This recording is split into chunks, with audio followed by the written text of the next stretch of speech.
I don't want to waste my dollars to bots and non-viewable traffic. And the car business has kind of maybe a sketchy reputation, but the ad business is even sketchier. There's so much fraud, and they keep telling me like organized crime from Russia and China literally create these sites to steal your ad dollars. And I was like, I can't believe it. And so what we have to do now is less dollars on media, more on ad verification, ad blocking. We try to block the ad calls from sites that are, we can go create a new site today, and hey, Zenith Optimedia, we have a new site, and we have the best auto shoppers, and I can be a part of the plan. And that just siphons away the dollars. And so your budget now is for more technology and less media. In fact, we had a video partner of ours, and we were getting traffic from a site called ChinaFlix.com.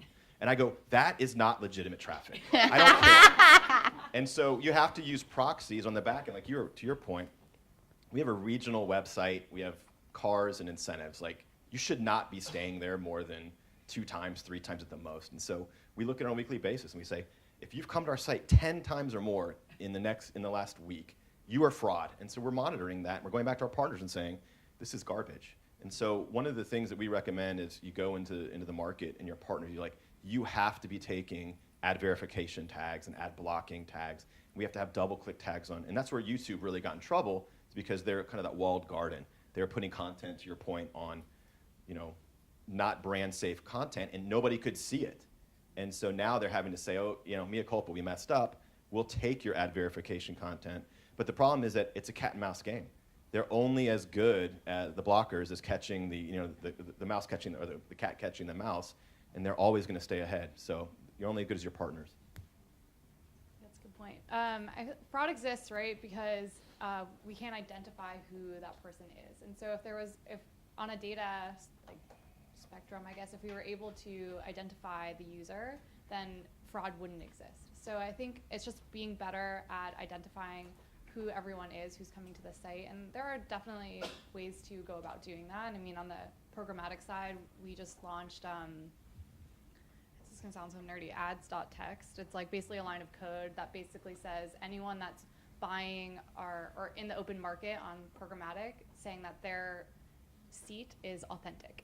That's pretty much what it is. So it's saying you are who you say you are. And it's one step to make this a little less of a problem, but there's still bots out there that are buying, what was it?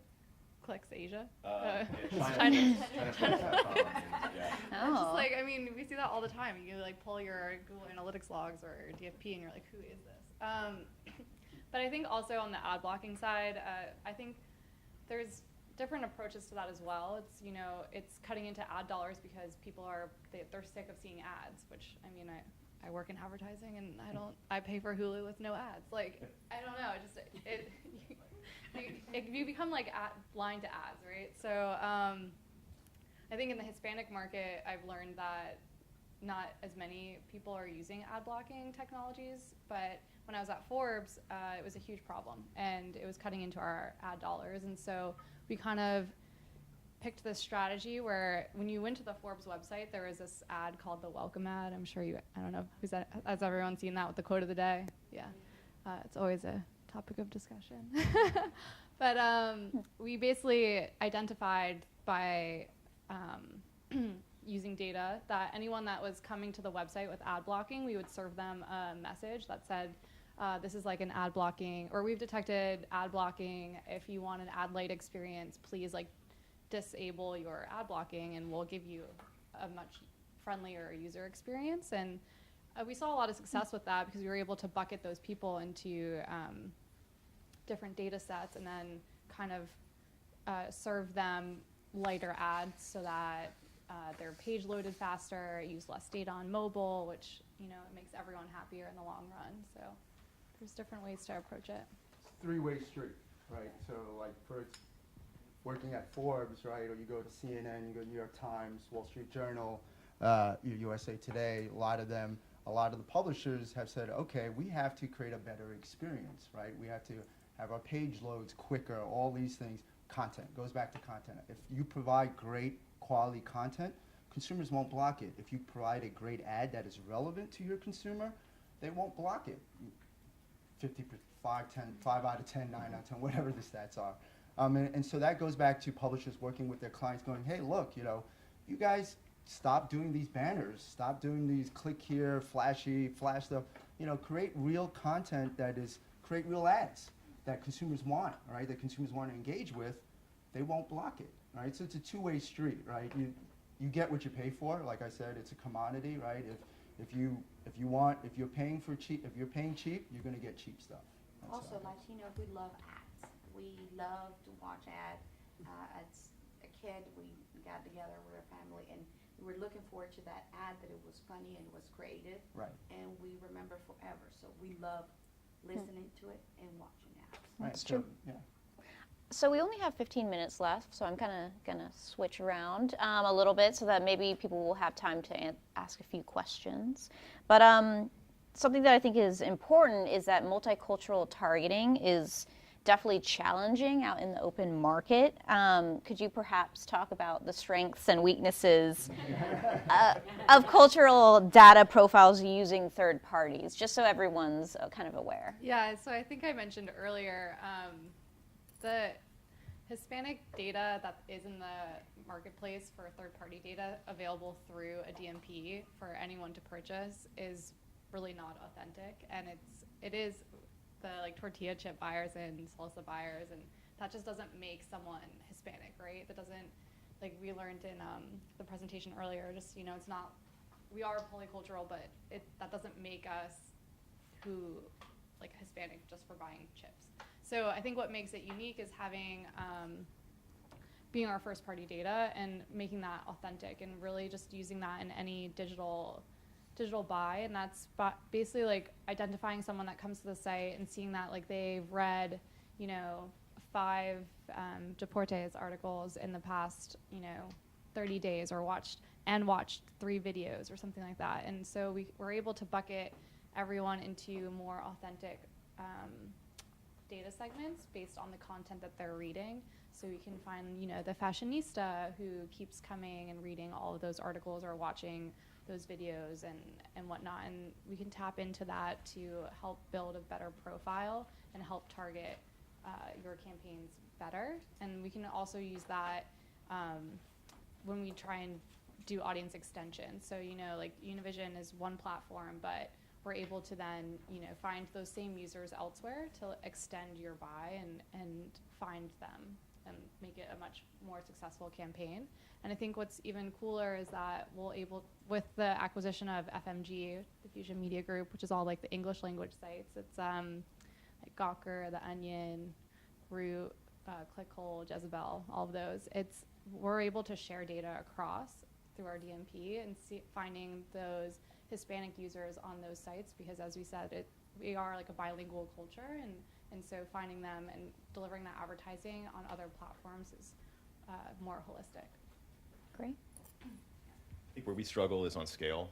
Everybody, I think in the presentation earlier, they said, was it 58 million were Hispanic? And so the vendors come in and go, I have 100 million Hispanics. And you're like, that doesn't exist. So you can't do that. And so whenever we really go with, our partners, and they're like, I'll bring everybody, and they constantly cannot produce the amount of people that they think they can. So that's been a real problem in this space. Yeah, I think it goes back to, you identify Hispanics first, right, before you try to reach them other places instead of the other way around, right? Just like, that analogy, salsa chips, right? So if you identify your Hispanic audience first, then you can reach them others. I think that's just more, from a strategic perspective, a lot more, I guess, better, to say the least of the word. But, there's an issue of scale as well, right? But I think, if you reach your Hispanics first and you reach them in the right context in the right areas, you don't have to worry about scale, right? The difference between scale and accuracy. I think accuracy in this segment is a lot more important than scale. Does anyone have any questions? I kind of want to open it up. Otherwise, we can continue with other questions. Anyone? Oh? I guess more about what defines the Hispanic data. Is it, so I work in healthcare, right? So one of the questions, and gathering from what you guys have said, it's,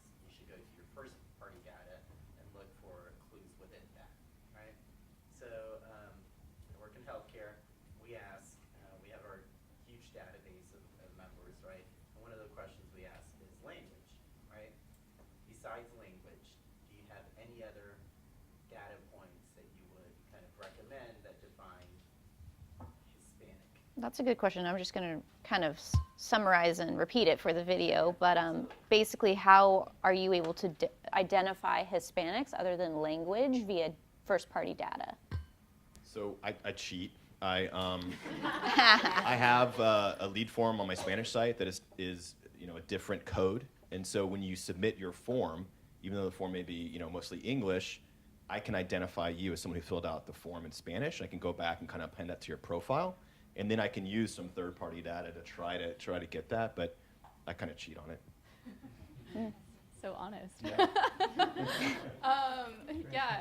Yeah. Honestly, I think, at least for Univision, language really isn't the identifying factor that makes you Hispanic. It's the content. It's knowing that we are the largest Hispanic broadcasting company. So if you're coming to our site, you're most likely already going to be Hispanic. So it kind of makes it easy for us, which isn't the case for everyone. I get that. But it's interesting to try and find those same users elsewhere, and it's trying to build that audience base. So I think that's where we struggle, is trying to figure out, okay, do we serve it in Spanish? Do we serve it in English to create that authentic marketplace and that audience? So I think there are like workarounds, and it's just kind of knowing the profile makeup, which obviously is changing and growing, and trying to identify it yourself. Because in the third party world in Hispanics is just not great. It's like I went into Kellogg's in Chicago, and they basically were like, "Oh yeah, we're not going to buy you because we get it for cheaper on the open market." And I was just like, "Okay, like, I don't think you are, but sure." Like there was just nothing you could say because they were just convinced that they were getting on an authentic Hispanic market, and unless you're buying some kind of first party data or that isn't third party data, you're really not going to get that. Well, from an agency perspective, we like to encourage our clients to get more information from their customers. And how do you do that? There's a couple of ways. You can incentivize them by reaching out to them. Try to just be nice and ask, right? Incentivize them in a certain way. If they don't do that, test it, right? So how do you test it? Create Spanish language, create multi-language, advertising, outreach, all those things to figure out from that person may have a Hispanic last name. Well, maybe not, just because they do, that doesn't mean, they're Hispanic. So all these things, I think, to try to verify or quote unquote validate that person, there's ways around it. And if you can't, test it, right? And, set aside budgets, infrastructure, time to test these things. And that's what we've done with MD Anderson, right? So going back to data, we knew, MD Anderson as our client knew there was a lot of Hispanics unfortunately get cancer, right? So, but when MD Anderson wasn't reaching out to them. So that's the data we use. And we didn't, just because we started marketing, that doesn't mean we'll get more, right? So we tested it. Okay. Is there? Question. Sure.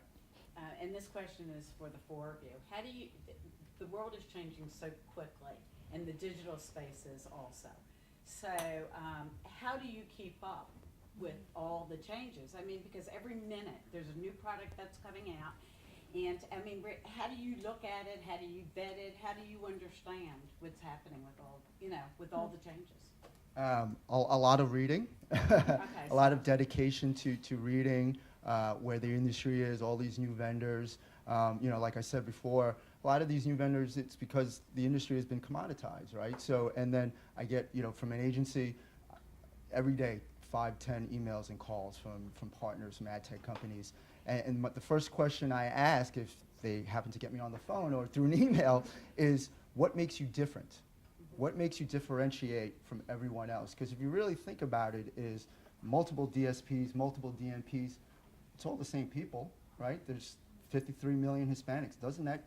None of that changes. Still the same person, going to the same sites. So how are you different in terms of identifying that person and maybe identifying that same person somewhere else, on another website or another device. And that's what really it is. And then what it really comes down to is, what is best for me? Just because someone else is doing it, that doesn't mean I should do it too.